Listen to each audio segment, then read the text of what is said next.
ಆಗಿರುವಂಥದ್ದು. ಮೃತ್ಯುನೇ ಜಯಿಸ್ಬೋದು ಅಂತಂದ್ರೆ ವಿಷಯಗಳನ್ನು ಜಯಿಸಕ್ಕಾಗೋದಿಲ್ವಾ? ಇಟ್ಸ್ ಕಾಮನ್ ಥಿಂಗ್ ಇದು. ನೀವು ಮೃತ್ಯುನೇ ಜಯಿಸ್ಬೋದು ಅಂದ್ರೆ ವಿಷಯಗಳ ಯಾವ ಲೆಕ್ಕ? ಎಲ್ಲದಕ್ಕಿಂತ ದೊಡ್ಡದು ಮೃತ್ಯುನೇ ಅಲ್ವಾ? ಆ ಮೃತ್ಯುವನ್ನೇ ಜಯಿಸ್ಬೋದು ನೀವು ಅಂತಂದ್ರೆ ಈಗ ಅರ್ಥ ಆಯ್ತಾ ನಿಮ್ಗೆ? ಮೃತ್ಯುಂಜಯ ಅಂತ ನಾವು ಹೇಳ್ತೀವಿ. ಏನಕ್ಕೆ ಮೃತ್ಯುಂಜಯ ಅಂತಂದ್ವಿ? ನಾವು ಇಲ್ಲಿ ಸಾಯಕ್ಕಿಂತ ಮುಂಚೆನೆ ಅದನ್ನ ಜಯಿಸ್ತೀವಿ. ಅಂದ್ರೆ ನಾವು ಪ್ರಾಣವನ್ನ ಈಚೆಗೆ ಬಿಡೋದಿಲ್ಲ, ಪ್ರಾಣವನ್ನ ಒಳಗಡೆನೆ ಗತಾಗತ ಮಾಡ್ತೀವಿ. ಇದೆಲ್ಲ ಕೇಳಿದಾದ್ಮೇಲೆ, ಸಾಧನೆ ಎಲ್ಲ ಮಾಡಿದಾದ್ಮೇಲೆ, ಸಾಧನೆ ಅಲ್ಲಿ ತುಂಬ ಆಳವಾಗಿ ಹೋಗಿ ಸಾಧನೆ ಫಲಿಸತ್ತೆ. ಬ್ರಹ್ಮಲೋಕಕ್ಕೆ ಹೋಗ್ತಾನೆ ಆತ. ಬ್ರಹ್ಮಲೋಕಕ್ಕೆ ಹೋದ ಮೇಲೆ ಏನಾಗುತ್ತೆ, ಎಲ್ಲರೂ ಅಲ್ಲಿ ಮಹಾನ್ ತಪಸ್ವಿಗಳು, ಸಾಧಕರು ಎಲ್ಲ ಇರ್ತಾರೆ. ಅಲ್ಲಿಂದ ಗೈಡೆನ್ಸ್ ಕೊಟ್ಟು ಮತ್ತೆ ಪರಮಾತ್ಮನ ಕಡೆಗೆ ಹೋಗುವಂಥ ಪ್ರಯತ್ನ ಆಗುತ್ತೆ ಬ್ರಹ್ಮಲೋಕದಲ್ಲಿ. ಅರ್ಜುನ ಅಲ್ಲಿ ಹೋದ ಮೇಲೆ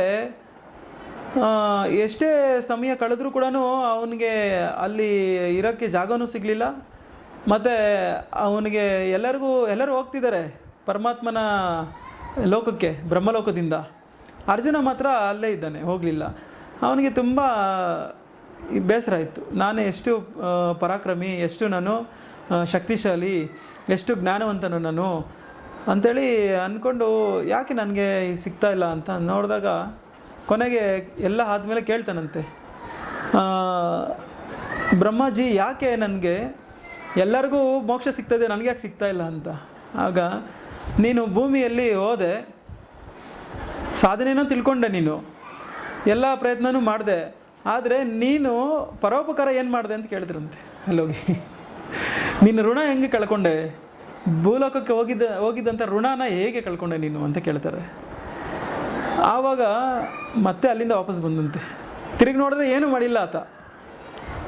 ಪರಾಕ್ರಮಿ, ಶಕ್ತಿಶಾಲಿ, ಓಕೆ, ಸಾಧನೆ ಮಾಡಿದ್ದಾನೆ, ಸ್ಪಿರಿಚುಯಾಲಿಟಿ ಎಲ್ಲ ಗೊತ್ತಿದೆ, ಎಲ್ಲ ಜ್ಞಾನ ಬಂತು, ಸಾಧನೆ ಮಾಡಿದ ಹೋದ, ಸೇವೆ ಮಾಡಿ ಏನು ಸೇವೆ ಮಾಡಲಿಲ್ಲ, ಋಣ ಕಳ್ಕೊಂಡಿಲ್ಲ, ಭೂಮಿ ಋಣ. ಆಗ ಮತ್ತೆ ವಾಪಸ್ ಬಂದು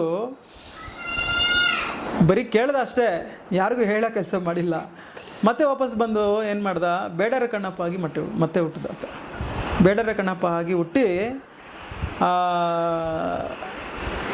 ಏನು ಆತ್ಮ ಸಾಕ್ಷಾತ್ಕಾರದ ಬಗ್ಗೆ ಸಮಾಜಕ್ಕೆ ತೋರಿಸ್ಕೊಟ್ಟ. ಈ ಥರ ಕೂಡ ಆತ್ಮ ಸಾಕ್ಷಾತ್ಕಾರ ಮಾಡ್ಕೋಬೋದು ಅಂಥೇಳಿ ತೋರಿಸ್ಕೊಟ್ಟಂತಹ ಮಹಾನಿ ಬೇಡರ ಕಣ್ಣಪ್ಪ. ಮರು ಜನ್ಮದಲ್ಲಿ ಬೇಡರ ಕಣ್ಣಪ್ಪ ಆಗಿ ಹುಟ್ಟಿ ಅದನ್ನು ತೀರಿಸ್ಕೊಂಡು ಮತ್ತೆ ಹೋದ ವಾಪಸ್. ನೋಡಿದ್ರಾ, ಇಷ್ಟು ಸಾಧನೆ ಮಾಡಿ ಹೋದ್ಮೇಲೆ ಕೂಡ ನಾವು ಈ ಭೂಮಿಯ ಋಣ ತೀರಿಸ್ಕೊಂಡಿಲ್ಲ, ಕಳ್ಕೊಂಡಿಲ್ಲ ಅಂತಂದರೆ ಮತ್ತೆ ವಾಪಸ್ ಬರಬೇಕಾಗತ್ತೆ. ಮತ್ತು ಬಂದ ಮೇಲೆ ಸುಮ್ಮನೆ ಇರೋಕ್ಕಾಗತ್ತಾ? ನೋಡಿ, ಮತ್ತೆ ಬರ್ತಾನೆ, ಊಟ ಇಲ್ಲದೆ ಹಲಿತಾನೆ, ಪ್ರಾಣಿಗಳನ್ನ ಹಿಂಸೆ ಮಾಡಿ ಕೊಂದು ತಿಂತಾನೆ, ಮತ್ತು ಮದುವೆ ಮಾಡ್ಕೊತಾನೆ, ತುಂಬ ದಿವಸಗಳ ಸಂಸಾರದಲ್ಲಿ ಇರೋದಿಲ್ಲ ಆತ. ಮತ್ತು ಏನು ಮಾಡ್ತಾನೆ, ಎಲ್ಲ ಕಳ್ಕೊತಾನೆ, ಇರೋದೆಲ್ಲ. ಅದನಿಗೆ ಕಣ್ಣು ಕೂಡ ಕಿತ್ತಿ ದೇವ್ರಿಗೆ ಇಡ್ತಾನೆ. ಅಷ್ಟು ವೈರಾಗ್ಯತೆ ಬಂದಿರ್ತದೆ ಆತನಿಗೆ. ಅದೆಲ್ಲ ತೋರಿಸ್ಕೊಟ್ಟ. ಕೊನೆಗೆ ಲಾಸ್ಟ್ ಗೊತ್ತಾಯಿತು, ಓಹೋ ಇದೇ ನಾನೇ ಅದು ಅನ್ನೋದು ಆಮೇಲೆ ಅರ್ಥ ಆಯಿತು. ಆಮೇಲೆ ಮುಕ್ತಿ ಅನ್ನೋದು ಸಿಕ್ತು ಆತನಿಗೆ. ಸೊ ಆ ಥರ ನಾವು ಈಗ ಬಂದಾಗೆ ಅದನ್ನು ಸದುಪಯೋಗ ಪಡಿಸ್ಕೋಬೇಕು. ಇನ್ನೊಂದು ಸರಿ ಬೇಡರ ಕಣಪ್ಪಗೆ ಬರ್ತೀನಿ ಅಂತ ಅನ್ಕೊಬಾರ್ದು, ಮತ್ತೊಂದಷ್ಟು ಕರ್ಮಗಳು ಅದಕ್ಕೆ ಸೇರುತ್ತೆ. ನಾವು ಈಗ ವಿಷಯ ತಿಳ್ಕೊಂಡ್ವಿ, ಈಗ ನಾವು ಅದನ್ನು ಜಾಗರೂಕರಾಗಿ ಅದನ್ನು ನಾವು ಉಪಯೋಗಿಸೋದನ್ನು ಕಲಿಬೇಕು. ಉಪಯೋಗಿಸ್ಕೊಂಡು ಆ ಮಾರ್ಗದಲ್ಲಿ ಹೋಗ್ತಾ ಆ ಬೆನಿಫಿಟ್ಸನ್ನು ತಗೊಳ್ಕೊಳೋ ಅಂಥ ಬುದ್ಧಿಯನ್ನು ನಾವು ಇಟ್ಕೋಬೇಕು ಅಂತ ಇದರ ಅರ್ಥ. ಇಲ್ಲ ಅಂತಂದರೆ ಇನ್ನೂ ಮಾಡೋಣ ಅಂತಂದರೆ ಟೈಮ್ ಇರಲ್ಲ. ಯಾಕಂದರೆ ಅತ್ಯಂತ ಸನ್ನಿಧಿಯೋ ಮೃತ್ಯು ಕರ್ತವ್ಯಂ ಧರ್ಮ ಸಂಗ್ರಹಣ ಅಂತಂದರು. ಅತ್ಯಂತ ಸನ್ನಿಹಿತ ಮೃತ್ಯು, ಅತಿ ಹತ್ತಿರದಲ್ಲೇ ಇದೆಯಂತೆ ಮೃತ್ಯು ಅನ್ನೋದು. ನಾವೇನಂತೀವಿ, ಪಕ್ಕದಲ್ಲಿರೋನೋದ ನಾನು ಇನ್ನೂ ಬದುಕಿದ್ದೀನಿ, ನನಗೇನು ಆಗಲ್ಲ ಅನ್ನೋ ಭ್ರಮೇಲೆ ಇರ್ತೀವಿ. ಅವರೇನು ಹೇಳ್ತಿದ್ದಾರೆ, ಅತ್ಯಂತ ಸನ್ನಿಹಿತ ಮೃತ್ಯು, ಇಲ್ಲಿ ಮುಂದೆನೇ ಇದೆ ಮೃತ್ಯು, ಆದರೂ ಕೂಡ ನಮಗೆ ನಾನು ಸಾಯೋದಿಲ್ಲ ಅಂತ ನಾವು ಇದೇ ಶಾಶ್ವತ ಅಂತ ಜೀವನ ಮಾಡ್ತೀವಿ. ಅಷ್ಟರ ಒಳಗಡೆ ಏನು ಮಾಡಬೇಕು, ಆ ಮೃತ್ಯು ಹತ್ರನೇ ಇದೆ ಅಂತ ತಿಳಿದು ನಾವು ಆ ಧರ್ಮವನ್ನು ಸಂಗ್ರಹಣೆಯನ್ನು ಮಾಡಬೇಕು. ಧರ್ಮ ಅಂತಂದರೆ ಏನು?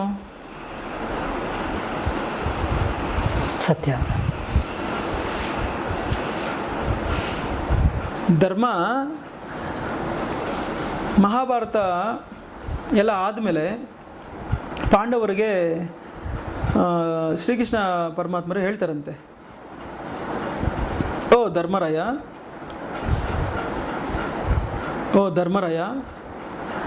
ಧರ್ಮದಲ್ಲಿ ಸನೀಕ್ಷವಾಗಿರುವಂತಹ ಧರ್ಮ ಯಾವುದು ಅಂತ ತಿಳ್ಕೊಂಡು ಬಾ, ನಿಮ್ಮ ತಾತನವ್ರ ಹತ್ರ ಹೋಗಿ ಅಂತ ಶ್ರೀಕೃಷ್ಣ ಪರಮಾತ್ಮರು ಹೇಳ್ತಾರೆ.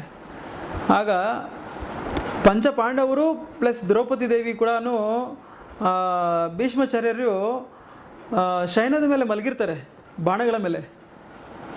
ಆಗ ಹೋಗಿ ಕೇಳ್ತಾರಂತೆ, ಪಿತಾಮಹ ಸಂಕ್ಷಿಪ್ತವಾಗಿರುವಂತಹ ಧರ್ಮ ಯಾವುದು ಧರ್ಮಗಳಲ್ಲಿ ನಮಗೆ ತಿಳಿಸಿಕೊಡಿ ಅಂತ ಕೇಳಿದಾಗ ಆವಾಗ ಭೀಷ್ಮಾಚಾರ್ಯರು ಹೇಳ್ತಾರೆ, ಭೀಷ್ಮ ಪರ್ವದಲ್ಲಿ, ಸಹಿಧರ್ಮ ಸಪರ್ಯಾತು ಬ್ರಹ್ಮಪದ ಒಂದೇ ವೇದನಂ ನೈವ ಧರ್ಮಿ ನಚ ಶುಭ ಅಶುಭಿ ಅಂತ ಹೇಳ್ತಾರೆ.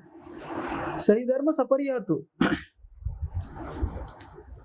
ಬ್ರಹ್ಮಪದ ಒಂದೇ ವೇದನಂ ಅಂದ್ರೆ ಸರಿಯಾಗಿರುವಂಥ ಧರ್ಮ ಯಾವುದು ಅಂತಂದ್ರೆ ಈ ಜೀವಾತ್ಮ ಪರಮಾತ್ಮನಲ್ಲಿ ಸೇರುವುದೇ ನಿಜವಾದ ಧರ್ಮನಯ್ಯ ಅಂತ ಹೇಳ್ತಾರೆ ಭೀಷ್ಮಾಚಾರ್ಯರು ಪಂಚಪಾಂಡವರಿಗೆ ಪ್ಲಸ್ ದ್ರೌಪದಿ ದೇವಿಗೆ ಧರ್ಮದ ಬಗ್ಗೆ.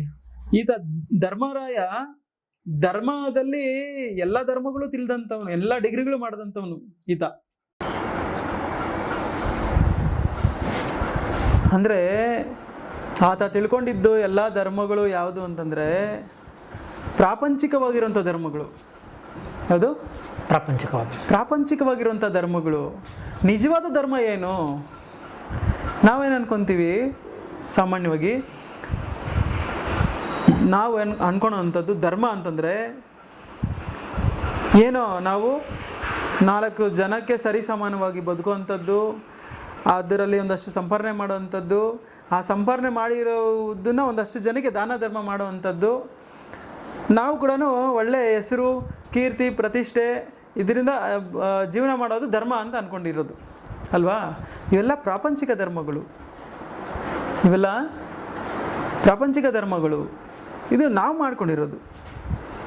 ಪ್ರಾಪಂಚಿಕ ಧರ್ಮಗಳು ಯಾವುದು? ನಾವು ಮಾಡ್ಕೊಂಡಿರೋದು ಪ್ರಾಪಂಚಿಕ ಧರ್ಮಗಳು.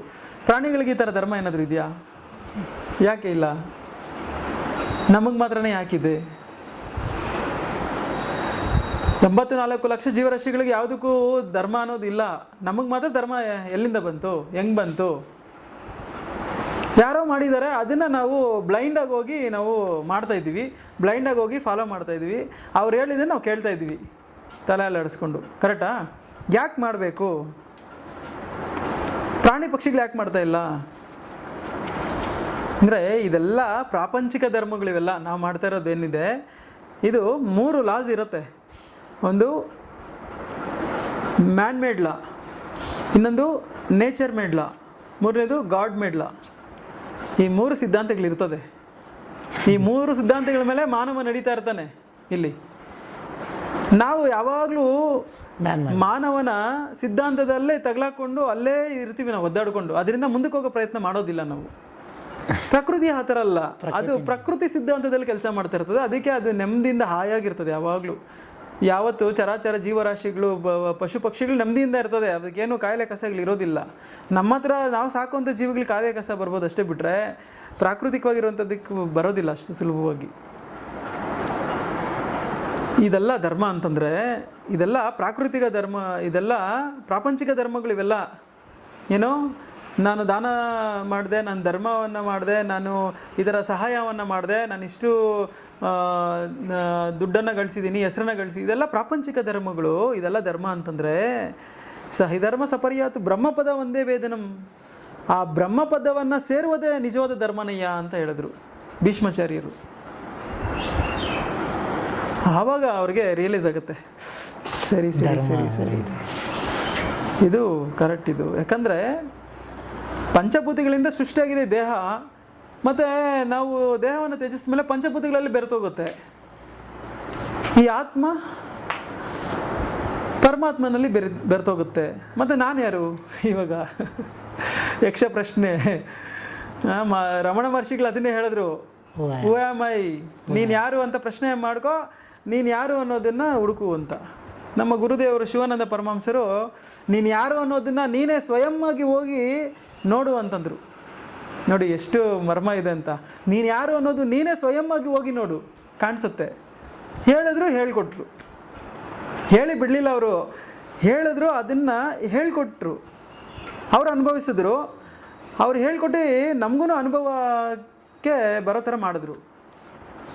ನೋಡ್ರಾ, ನಿಜವಾದ ಧರ್ಮ ಯಾವುದು ಅಂತ ಅರ್ಥ ಆಯ್ತಾ ಇವಾಗ? ನಿಜವಾದ ಧರ್ಮ ಯಾವುದು ಅಂತಂದರೆ ಜೀವಾತ್ಮ ಪರಮಾತ್ಮನಲ್ಲಿ ಸೇರೋದು ನಿಜವಾದ ಧರ್ಮ. ಈ ಧರ್ಮವನ್ನು ಬಿಟ್ಟು ನಾವು 78 ಧರ್ಮಗಳಲ್ಲಿ ನಾವು ಸಿಲುಕಿಕೊಂಡು ಒದ್ದಾಡ್ತಾ ಇದ್ದೀವಿ.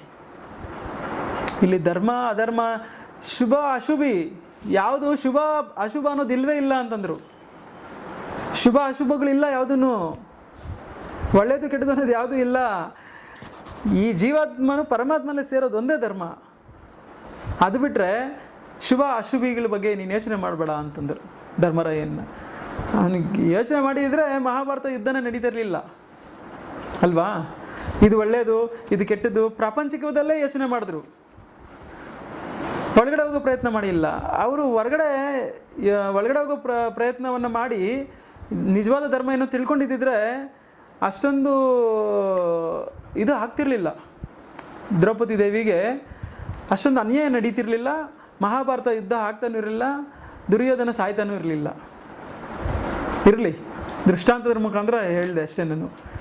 ಆದರೆ ಅದು ತಿಳ್ಕೊಂಡೇ ಇರೋವಂತಹ ಒಂದೇ ಒಂದು ಸ್ಮಾಲ್ ವಿಷಯ ಆಗಿರ್ಬೋದು. ತಿಳ್ಕೊಂಡಿದ್ದಾದಮೇಲೆ, ತಿಳ್ಕೊಳಕ್ಕೆ ಮುಂಚೆ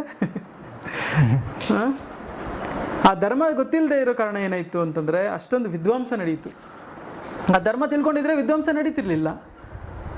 ಶ್ರೀಕೃಷ್ಣ ಪರಮಾತ್ಮಗೆ ಗೊತ್ತು, ಹೇಳಿದ್ರು ಅವರು, ಕೇಳಿಲ್ಲ ಯಾರೂ. ನೋಡು, ಧರ್ಮರಾಯ ಆ ಜನ್ಮ ಶತ್ರು, ಅವನಿಗೆ ಶತ್ರು ಅನ್ನೋರು ಯಾರೂ ಇಲ್ಲ. ದುರ್ಯೋಧನ ನಿನ್ನ ಸೋದರ, ಅವನ ಶತ್ರು ಭಾವನೆಯಿಂದ ನೋಡಬೇಡ, ಅರ್ಥ ಮಾಡ್ಕೋ ಅಂತ ಹೇಳ್ದ. ಅವನು ಕೇಳಿಲ್ಲ. ಇಲ್ಲ, ಹಂಗಾಗೋದಿಲ್ಲ ನೀನು ಹೇಳೋ ಥರ. ಹೋಗಲಿ, ನೀನು ಇದನ್ನು ಕೊಡಬೇಡ ಅವನಿಗೆ, 5 ಜನಕ್ಕೆ 5 ಊರುಗಳಾದರೂ ಕೊಡು ಅಟ್ಲೀಸ್ಟು ಅಂತಂದು.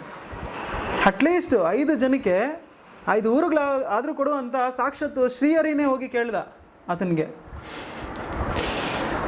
ನಾನು ಸೂಜಿಯಷ್ಟು ಜಾಗನೂ ನಾನು ಕೊಡೋದಿಲ್ಲ ಅಂತಂದು. ಕೊನೆಗೇನಾಯಿತು? ಕುಡಿಯೋದಕ್ಕೆ ಒಂದು ಲೋಟ ನೀರು ಸಿಗಲಿಲ್ಲ. ನಾಯಿ ಸಾವನ್ನು ಸತ್ತ ದುರ್ಯೋಧನ. ಸುಮ್ಮನೆ ಸತ್ನ? ಚರಿತ್ರೆಯಲ್ಲಿ ಇಲ್ಲದೇ ಇರೋಂಥ ಸೃಷ್ಟಿಯನ್ನು ಸೃಷ್ಟಿಸಿ ಸತ್ತ. ಇತಿಹಾಸದಲ್ಲಿ ಒಬ್ಬ ಕೆಟ್ಟ ಚರಿತ್ರೆಯನ್ನು ಇಟ್ಕೊಂಡು ಸತ್ತ ಆತ. ಯಾರಿಗಾದ್ರೂ ಒಳ್ಳೆಯ ಹೆಸರಿದೆಯಾ ಅವ್ರಿಗೆ? ಅವ್ರ ತಂದೆಯವ್ರಿಗಾಗಲಿ, ಅಣ್ಣ ತಮ್ಮಂದ್ರಿಗಾಗಲಿ ಚರಿತ್ರಹೀನರಾಗಿ ಹೋದರು ಅವರು. ನೋಡಿದ್ರ, ನಮ್ಮ ಹತ್ರ ಏನಾದರೂ ಇದೆ ಅಂದರೆ 4 ಜನಕ್ಕೆ ಹಂಚ್ಕೋಬೇಕು. ಅದು ಪ್ರಕೃತಿ ಧರ್ಮ. ಅದು ನಮ್ಮ ಹತ್ರ ಏನೋ 4 ಜನಕ್ಕೆ ಸಹಾಯ ಮಾಡುವಷ್ಟು ಶಕ್ತಿ ಇದೆಯಾ, 4 ಜನಕ್ಕೆ ಸಹಾಯ ಮಾಡ್ಬೋದು, ಏನೂ ತೊಂದರೆ ಇಲ್ಲ. ನಮ್ಮ ಹತ್ರ 4 ಜನಕ್ಕೆ ಹಂಚೋಷ್ಟು ಜ್ಞಾನ ಇದೆಯಾ, ಹಂಚ್ಬೋದು, ಏನೂ ತೊಂದರೆ ಇಲ್ಲ. ನಮಗೆ 4 ಜನಕ್ಕೆ ನಾವು ಏನೋ ನಮ್ಮ ಕೈಯಲ್ಲಿ ಏನಾಗುತ್ತೋ ಅದು ಮಾಡೋ ಅಷ್ಟು ಇದೆಯಾ, ಮಾಡ್ಬೋದು. ನಮ್ಗೆ ಏನಾದರೂ ಇದೆ ಅಂತಂದರೆ 4 ಜನಕ್ಕೆ ನಾವು ಹಂಚಬೇಕು, ಹಂಚಿ ನಾವು ತಿನ್ನಬೇಕು. ಇದೇ ನಿಜವಾದ ಧರ್ಮ.